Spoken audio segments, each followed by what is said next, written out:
Yung sorba ni Ma'am Julio. So, ginaya ko na siya, Ma'am Julio. So, ginisa ko muna siya ng bawang, sibuyas, tomato. Ayan siya. Ang ating mga gulay, zucchini, carrots, patatas, at saka cauliflower, and red pepper, green pepper. So, ilagay na natin.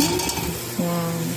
Thank you, Ma'am Julio, sa pag-share ng iyong recipe ng soup. Nagsasawa na yung aking mga amo sa soup na ginagawa ko araw-araw.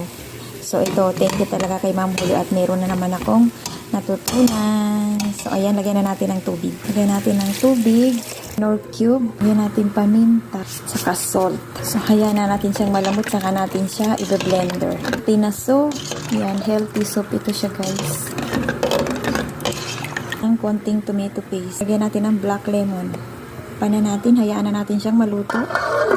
So, gagamitan na tayo natin ng hand machine.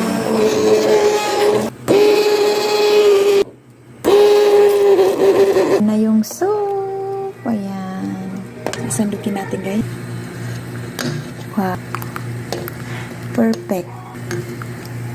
Lagyan natin ng parsley sa ibabaw. So, yan. Perfect yung soup na recipe ni Ma'am Julio. Yan. Yan.